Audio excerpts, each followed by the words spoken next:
Hello everyone, welcome back to jazz academy में सभी साथियों का, सभी प्यारे विद्यार्थियों का हमारे यूट्यूब चैनल जैज अकेडमी में स्वागत है। आज देखिए हमारी छोटी सी क्लास होगी और वो होने वाली है 14 अगस्त 1947 की रात, यानी जिस दिन हमारा भारत आज़ाद हुआ था, स्वतंत्र हुआ था। 15 अगस्त 1947 के दिन, यानी उसके एक दिन पहले हमारी जो रात थी 14 अगस्त 1947 की। इस दिन ऐसा क्या हुआ था जो अगले दिन हमारा भारत आज़ाद हो गया था। तो चलिए वही जानने की हम लोग कोशिश कर रहे हैं। 14 अगस्त की रात को जो कुछ भी मैटर हुआ हमारे इंडिया में वो सारा देखने वाले हैं, पढ़ने वाले हैं, सुनने वाले हैं। तो चलिए देखिए 14 अगस्त की रात 8 बजे, 14 अगस्त 1947 की रात 8 बजे दिल्ली में काफ़ी तेज़ बारिश हो रही थी। और दिल्ली में बारिश होने के बावजूद भी जो दिल्ली के लोग थे, ये उस समय देखिए वो हमारे जे.एल. नेहरू थे, राजेंद्र प्रसाद और सरदार वल्लभ भाई पटेल, ये 3 व्यक्ति गए थे माउंट बेटन वायसराय हाउस। और उस हाउस में जाने का रीज़न क्या था? तो उसमें जाने का रीज़न ये था कि वहाँ से जे.एल. नेहरू को पूरे देश में अपना एक भाषण देना था, पूरे देश को अपना एक स्पीच देना था। तो वही सुनने के लिए दिल्ली में काफ़ी सारे लोग रायसीना हिल्स यानी रायसीना स्टेशन पर इकट्ठे हो रहे थे। बारिश के बावजूद भी कई सारे भारतीय इकट्ठे हो रहे थे, क्योंकि वो जे.एल. नेहरू का भाषण सुन सकें कि अगली सुबह हमारे इंडिया में क्या होने वाला है। अब देखिए जैसे ही उन्होंने वहाँ जाकर अपना स्पीच स्टार्ट किया, देखिए स्पीच उन्होंने अपना 10 बजे स्टार्ट कर दिया जे.एल. नेहरू ने। और उनका स्पीच जो था देश के सभी भारतीयों ने सुना। और उनके पहले शब्द क्या थे जे.एल. नेहरू के? उनके पहले शब्द थे कि हमारे भारत में आज़ादी का शंखनाद होने वाला है, यानी हमारा भारत देश आज़ाद होने वाला है। ये वचन, ये नारे, ये बात भारत के प्रत्येक नागरिक ने सुनी थी, जो कि जे.एल. नेहरू के द्वारा बोली गई थी। लेकिन भारत में सिर्फ एक व्यक्ति ऐसे थे, कहा जाता है कि महात्मा गांधी ने ये जे.एल. नेहरू की स्पीच नहीं सुन पाई थी।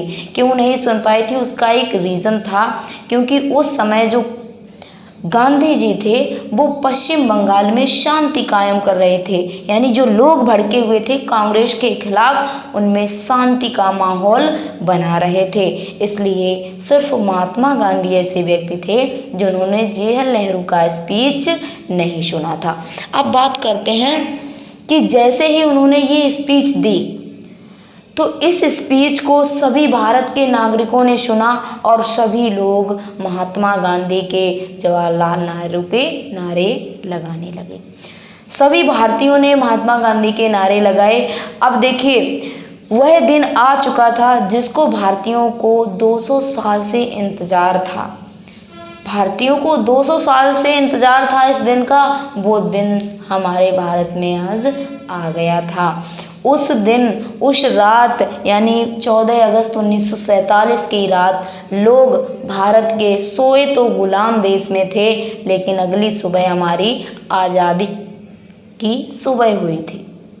यानी लोगों जब सोए थे तो गुलाम भारत में सोए, लेकिन अगली सुबह जब उनकी आँख खुली तो वो लोग स्वतंत्र भारत में थे। कहने का मतलब ये है कि अब भारत में स्वतंत्रता की लहर जाग उठी थी, भारत स्वतंत्र हो चुका था। अब देखिए भारत तो हमारा स्वतंत्र हो गया, रात्रि 12 बजे ये स्पीच दे दी और वहीं पर हमारे जो ये स्वतंत्रता पत्र था इस पर हस्ताक्षर कर दिए गए थे अंग्रेज़ों के द्वारा कि आज हम भारत को आज़ादी दे रहे हैं। उसी दिन हमारा देश आज़ाद कर दिया गया था रात्रि को 12 बजे। लेकिन हमारा भारत आज़ाद जैसे ही हुआ, लेकिन उसमें एक और बात यहाँ पर आ गई। आज़ाद भारत हुआ, लोग दिल्ली में खुशियाँ मना रहे थे, खुशी का माहौल था हर जगह। लेकिन एक बात यहाँ पर आई कि अब हमारा भारत आज़ाद हो गया है, अब देश का पहला प्रधानमंत्री कौन बनेगा? तो देखिए जो महात्मा गांधी थे, इन्होंने जेएल नेहरू को वचन दे रखा था कि जैसे ही भारत स्वतंत्र होगा तो सबसे पहले हम आपको प्रधानमंत्री बनाएंगे। और उसी के अकॉर्डिंग महात्मा गांधी ने अगली सुबह यानी 15 अगस्त 1947 के दिन 8 बजे जवाहरलाल नेहरू को प्रधानमंत्री घोषित कर दिया और कई सारे कैबिनेट मंत्री बना दिए। उसी समय जो अली जिन्ना थे ये काफ़ी ज़्यादा परेशान हो गए, क्योंकि ये कह रहे थे कि देश के प्रधानमंत्री हम बनेंगे और जेएल नेहरू ये प्रधानमंत्री स्वयं बनना चाहते थे। जब इनको प्रधानमंत्री नहीं बनाया गया तो इन्होंने गांधी जी से अपने एक अलग राष्ट्र की, अपने एक अलग देश की मांग की। इस मांग के चलते हुए गांधी जी ने इनको भारत का कुछ हिस्सा दे दिया, जिसे हम लोग आज वर्तमान में पाकिस्तान के नाम से जाने जाते हैं। अब भारत में एक ओर तो आज़ादी का माहौल था और दूसरी ओर हमारा दुख का माहौल भी था, क्योंकि हमारे भारत के 2 टुकड़े हो गए थे, यानी पहला हिंदुस्तान, दूसरा हमारा पाकिस्तान।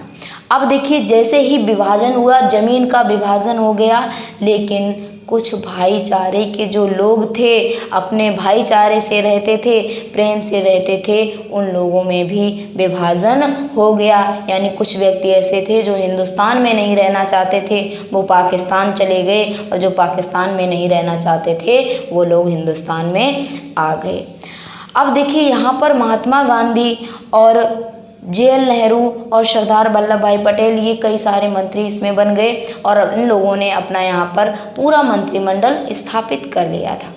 लेकिन बात ये आती है कि हमारा भारत तो आज़ाद हो गया था, भारत का विभाजन भी हो गया, लेकिन भारत से अंग्रेज गए नहीं। तो भारत से अंग्रेज़ों की पहली टुकड़ी अपने देश यानी ब्रिटेन कब लौटी थी? तो 17 अगस्त 1947 के दिन भारत से अंग्रेज़ों की पहली टुकड़ी अपने देश के लिए रवाना हुई थी और हमारे भारत के नागरिकों ने इनको सह सम्मान अपने देश भेज दिया था। उसी समय इसके 1 साल के बाद दूसरी टोली भारत से अंग्रेज़ों की गई थी। कब गई थी? 27 अगस्त 1948 को। 27 अगस्त 1948 को अंग्रेज़ों की दूसरी टोली भारत से ब्रिटेन के लिए रवाना हुई। इनको भी भारतीयों ने काफ़ी सम्मानजनक स्थिति से मेहमान की तरह अपने देश से सम्मान विदा किया। लेकिन अभी भी हमारे देश में कुछ अंग्रेज़ बचे हुए थे, और जो हमारे देश में बचे हुए अंग्रेज़ थे तो वे तीसरी टोली जब हमारे देश से अपने देश के लिए ब्रिटेन के लिए रवाना हुई तो ऐसा कहा जाता है कि भारत के लोगों ने उनको एक मेहमान के तरीके से, एक बैंड बाजे के साथ, एक जश्न के साथ उनको अपने देश विदा किया था। तो ये है हमारे देश की सभ्यता, ये है हमारे देश की संस्कृति। 15 अगस्त 1947 के दिन हमारा देश पूर्ण रूप से आज़ाद हो गया था। जिस दिन भारत आज़ाद हुआ उसी दिन के रूप में हम लोग यानी 15 अगस्त के रूप में हम लोग स्वतंत्रता दिवस मनाते हैं। अब देखिए 26 जनवरी कब मनाते हैं? तो हम लोग 26 जनवरी मनाते हैं 26 जनवरी 1950 को हमारा संविधान पूर्ण रूप से लागू हुआ था, यानी हमारा देश गणतंत्र हुआ था 26 जनवरी को। और इसी दिन हम लोग क्या मनाते हैं? गणतंत्रता दिवस मनाते हैं। अब बात आती है कि जिस देश के नागरिकों ने, जिस देश के महापुरुषों ने, जिस देश के शहीदों ने अपने देश को आज़ाद रूप में देखने के लिए अपनी जान गंवा दी, यानी अपने देश की आज़ादी के लिए जान गंवा दी, क्या आज वह स्थिति हमारे देश में कायम है? अगर है तो कमेंट कीजिए, नहीं है तो कैसे हो सकती है ये कमेंट कीजिए। सभी विद्यार्थी, सभी प्यारे भारतीय नागरिक इसको कमेंट करें कि जिस दिन को देखने के लिए हमारे देश के नागरिकों ने अपनी जान गंवा दी, हमारे देश के वीर सपूतों ने अपनी जान गंवा दी, क्या वह देश हमारा हासिल कर पाया है? वह विकास हमारा देश हासिल कर पाया है? वह समृद्धि हमारा देश हासिल कर पाया है या नहीं? सभी लोग एक बार कमेंट कीजिए। तो आज की क्लास यहीं तक, फिर मिलेंगे हम लोग नेक्स्ट क्लास में। Thank you so much, I love you.